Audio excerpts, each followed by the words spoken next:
2 pumps. That's all she needs. Since I've been off the sauce. When in doubt, spread it out. Good? All right, guys, what's up? It's a fucking scorcher today in here. For you Americans, I think we're like, what, 90, 95 or something in here? It's hot. So it's like 30 something Celsius, 31 or 32 today. Might be over like 90, yeah. So, but it's hot, and we're in a gym with no AC, which I know it's 90% of you probably train at gyms with no air conditioning, so I should like quit my whining, but it's not normal here, okay? It's fucking hot. And I wear pants all the time, which isn't helping my cause, but it's my own doing. So yeah, we're back today doing a push day, like a chest dominant push day. So do a little bit of shoulders, but mostly chest, little triceps at the end. Try not to die of heat exhaustion in the meantime. And yeah, let's get to it. Look who didn't forget their stuff today. Brought all the hardware today. Got the elbow sleeves and the wrist wraps. It's almost like too hot for them though, you know? Like I'm so hot that I feel like I'm insulated enough without the sleeves, but we'll see how everything feels as we get going. 2 minutes into the video, 10 excuses. 10 excuses. I'm just preparing myself for my lackluster performance here in a moment, yeah? Oh, the breeze is nice though.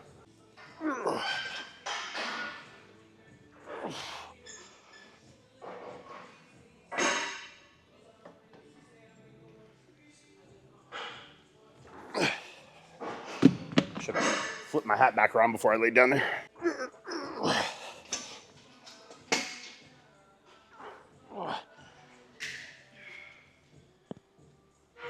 Okay. Big 2 reps. That's all you need. That's all you need. 2 pumps. That's all she needs. How many reps is too many reps when you're warming up? I don't know if I can give an exact number to that. I mean, obviously you kind of got to go by what you feel you need to feel like ready for to progress in the warm-up sets towards your working set. But I don't like to do anything that causes like any level of exhaustion or fatigue or like taking away from like my prime working set. You know, like back in the day, I'm sure we all used to do it. We would like pyramid up, like pick a weight and do like 12 reps and then move up to 12 reps, 12 reps, 12 reps until like a weight that we like finish at 12 reps.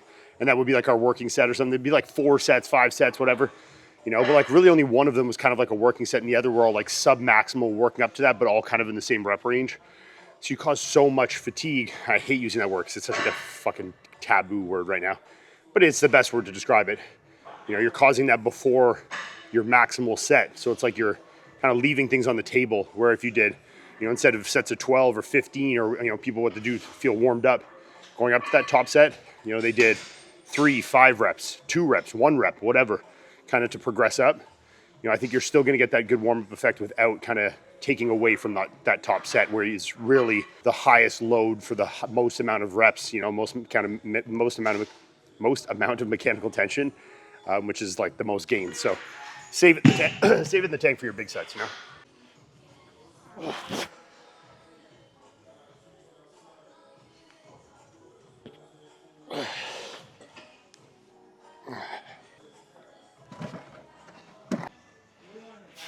Good. Yep. Good. I got. Yeah. Oh, my hat. Oh, good. Good. Let's go.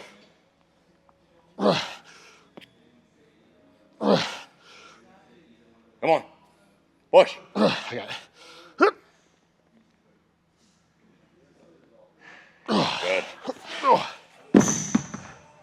8 on my own, just like you said. That was a fucking incher at the end there, that last one. That's heavy for me now. Not bad though. Come on. Up. Yeah.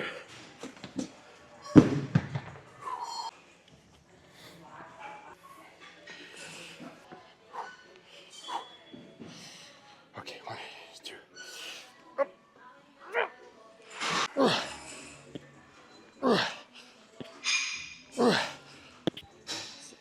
Come on.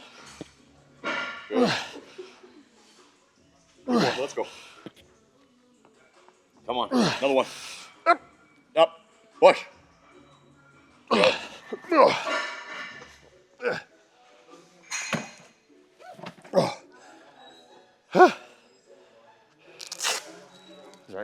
What would you say to those who gotta start their chest day with incline, Ian?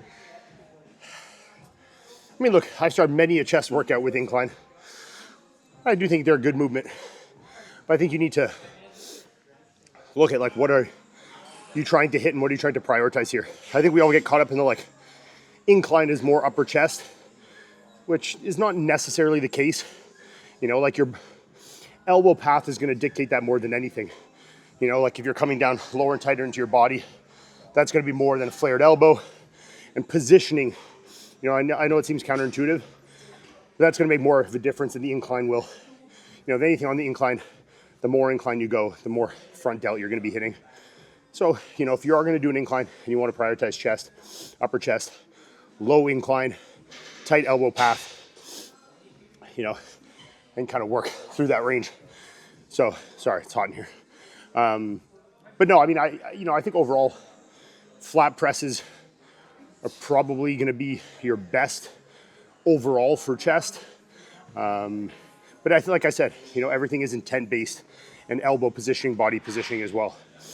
So, you know, kind of take that as you will. You know, I still love doing incline movements. I built a lot of my chest doing that, but I also developed very overdeveloped front delt. So, you know, you just got to be aware of where you're pressing from, where your bar path is, or, you know, dumbbell path, whatever, and, you know, what you're really targeting, right?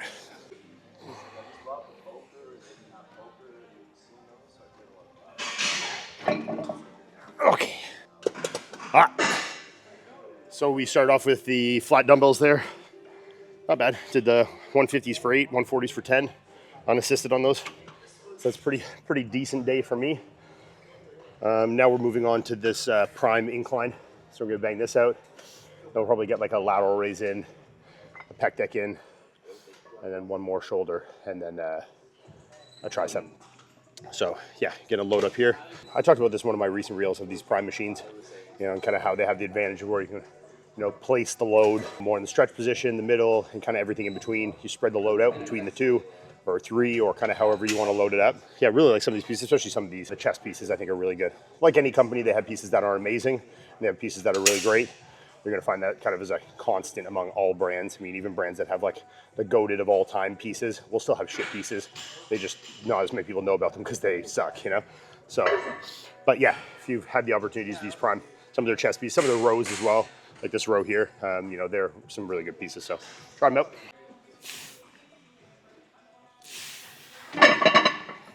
Okay.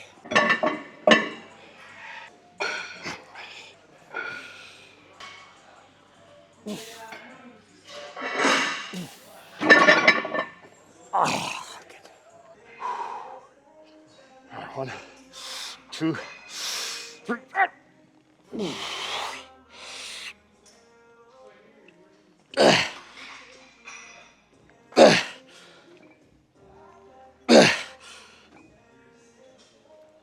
Come on. 5. Let's go. Keep going. One more. Yep. Push. Whew. 2, 3.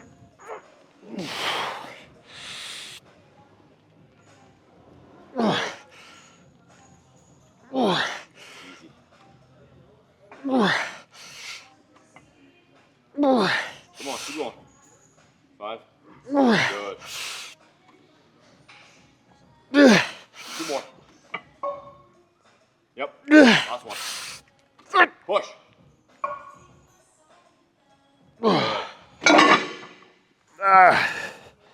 Whew. That's good. Felt a bit better.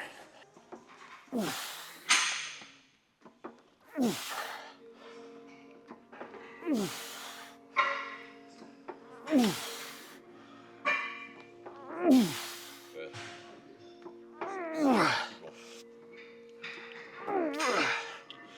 Let's go.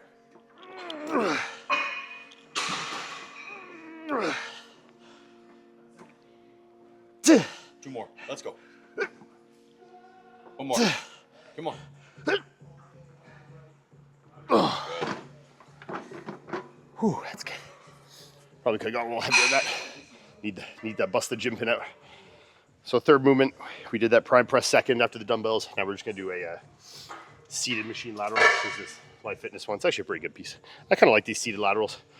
I think they're pretty good. I think as long as, I don't like sitting with my arms like this, but I'll just let the pad sit against my straight arm and kind of just push like out and down like I would with a dumbbell or a cable, trying to elongate myself slightly in front of my body and just pushing down and out. So we'll hammer a couple sets here, then one more chest, one more shoulder, and a tricep. Good. Hey Ian, What's up? do you think people overdo the amount of exercises that they do when they put shoulders and chest together on a push day? It's hard to say. I mean, it really depends what your like overall workload is. People might disagree with me on this. I do think generally you're better to do less exercises and like do one extra set than do like 15 exercises of one set. You know, I think I'd rather do like 4 exercises of 2 or 3 sets. So I think there's kind of a cost benefit analysis there. But yeah, I mean, look, I see people doing crazy amounts because the thing that, especially when you get guys doing like upper, lower, or push days or stuff, they're trying to achieve the goal of like a bro split, which is like hyper specificity, where you can kind of do everything you want it. You can do like an incline press, a flat press, a fly, a dip, you know, fucking decline press, whatever. Then they also want to do that, you know, as much specificity for the shoulders and their arms. So they're doing a ton. But you also see it on the other side where there's guys that are doing way too little specificity. And then, you know, especially with guys doing push-pull legs, you'll see, you know, regressions in arms, or not even regressions, just lack of development as a whole, because they're doing, you know, on their push days, so much of the focus is put on the chest and the shoulders, and there's minimal work to the bis and the tris on those push and pull days. So you're gonna get a lot of guys with underdeveloped arms because there is a lack of specificity within the training split and the exercise selection. So there is a happy medium of both, you know. You need enough exercises that you're getting all the detail to everything that needs to be hit adequately, but too much, obviously, then it becomes difficult to manage from a recovery standpoint. You got to play around with it, kind of find that threshold. You know, we talk about people in fatigue and stuff all the time, and I made the reel not that long ago talking about like people don't even know what fatigue is that they're like running from. I think you need to find that kind of threshold before you back off. So like push your limits with volume. You know, push it until you're like, okay, you know, my fatigue levels are starting to build up. My recovery is not quite as good 1-2 days later as it was before. And then you know you've kind of found that sweet spot.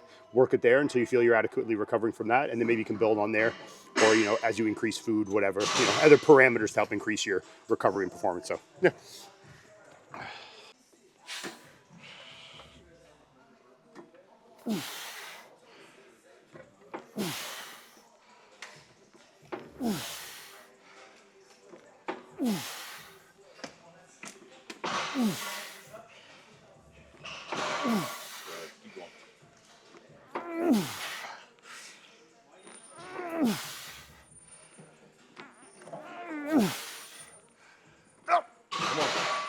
One more. Let's go. Come on. Push. All right, so 4th movement here. Yeah, dumbbell press, incline press, lateral raise. Now we're gonna do a cable fly, coming a little from like low to high. A little bit, hit a little more upper chest.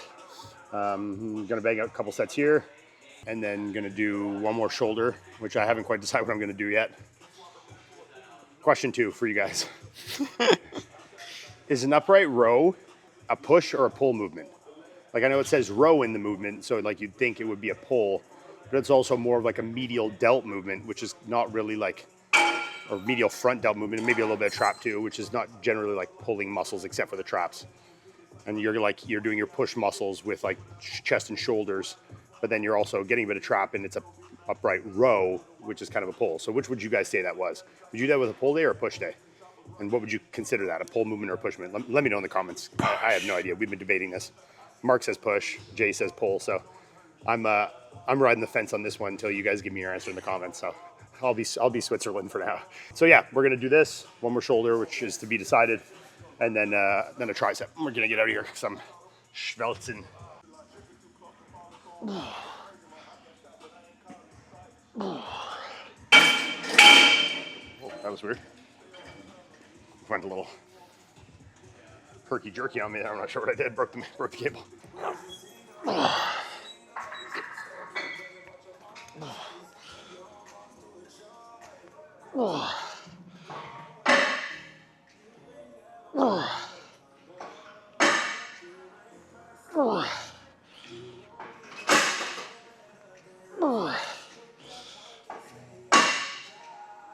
One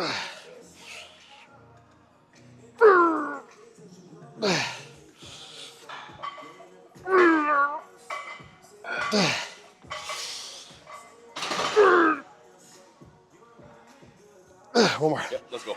Come on. Squeeze. Come on. Oh, feel my logo on my shirt sticking to the chair when I get up.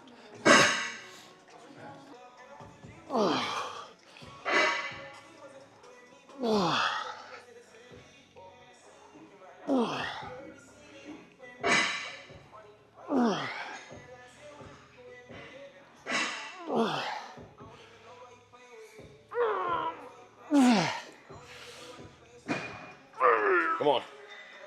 Keep going. One more. Yep.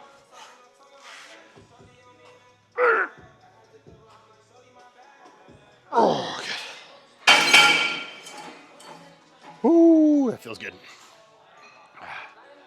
Okay, that's enough of that one, I think. Now, gotta decide what to do for my last shoulder. So, cut to the next clip where I've decided. Okay, I guess I took sides on the argument, I guess. So I'm about to do upright row. Fucking hate on me if you want, but we're gonna bang out a couple here. It just seems like a good fit with kind of everything we're doing today. I don't want to do another press today. I've been pressing a lot, and I just pressed, like 2 days ago, 2 days ago, on my, was that 3 days ago? 2 days, whatever. On my last push day, which was like my shoulder dominant push day, and on my arm day, I did close grip and stuff. So we're gonna give my elbows a little break and just stick to, like the laterals and the upright row, and then I did do some incline pressing as well, so I'm getting some front delt. So we're gonna bang out a couple sets here.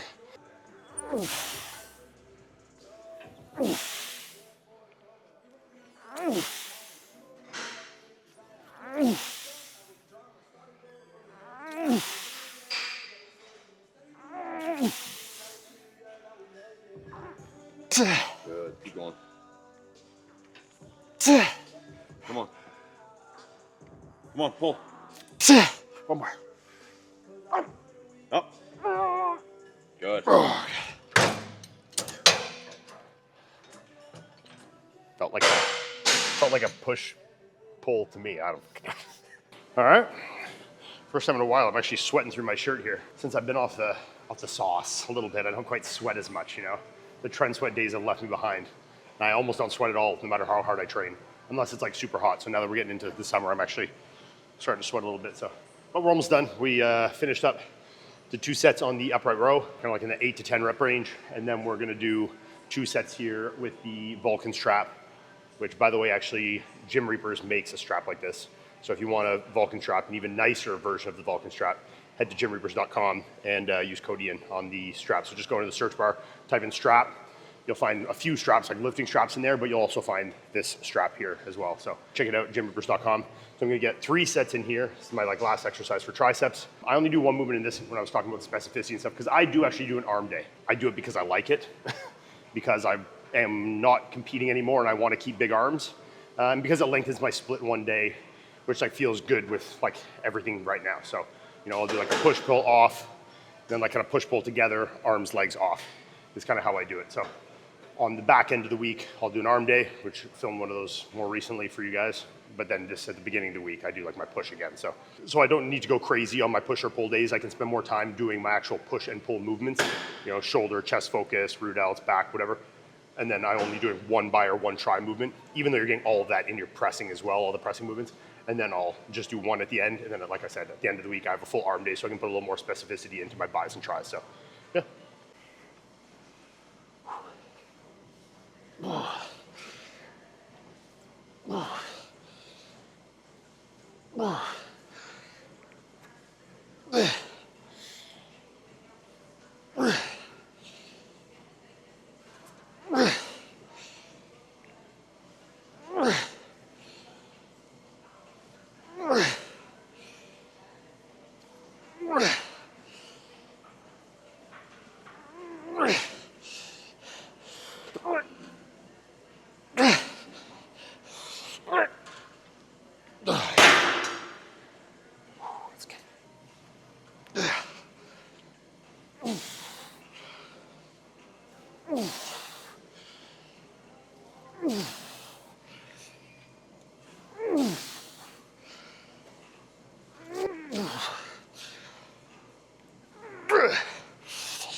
2 down, 1 to go.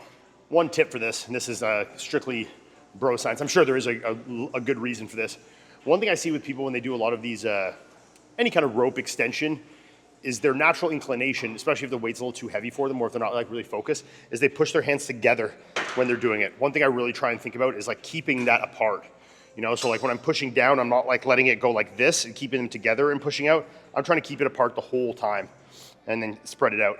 When in doubt, spread it out. So yeah, I just find it like, gives you a little bit of assistance when you can kind of like have them work in unison like that. Puts your positioning not quite as good. When you keep them a little more separated, you can get your, you know, wrists and kind of arm and elbow in a bit better position for extension. So, and one thing I like to do, I don't think this is necessary, is when I come up, I kind of let my wrists like come under.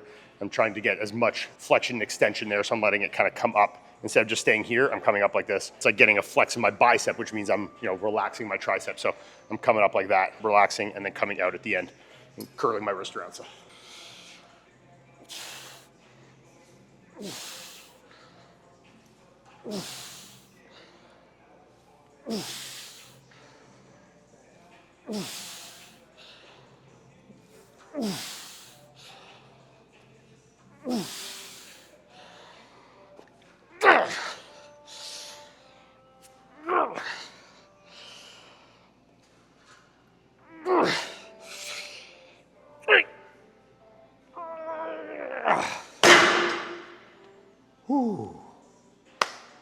That's good. That's a wrap on our push day today. I guess when this video is out, I'll be heading off to ye old Italy. That doesn't really make sense for Italy. That's, I guess, the thing you'd say to go to fucking England, eh? I'm heading to Italy Sunday, so I guess today, at this day this video will be out. Melissa and I are heading down there for a little trip. So we'll be there for like, I don't know, just under 2 weeks and back. Very nervous for how hot it's gonna be there. So, as a guy that is a full-time pants wearer, heat is my nemesis. And don't anyone try and convince me to wear shorts. I'll never do it. My calves are way too small to wear shorts. How many likes do we need on this video to wear shorts in Italy? What do I get? What do I do? We get 2,000 likes. 2,000 likes, you wear shorts? 2,000 likes, I'll wear shorts for a photo shoot in Italy. Let's go. I'll do a photo shoot wearing shorts in Italy if we get 2,000 likes on this. That's a reach, so if we do that, maybe I should do it to 2,500. 2,000 has been said. Okay, fuck. I don't know what I normally get, but I don't think it's even close to that, so that might be unattainable. But you guys do it, you push it, I'll do it for you. So yeah, and Sunday, so again, try and get some content with Melissa and some picture stuff while I'm down there, kind of show you guys our trip a bit. But yeah, thanks for guys for tuning in. Hope you learned something today, and we'll catch you next time.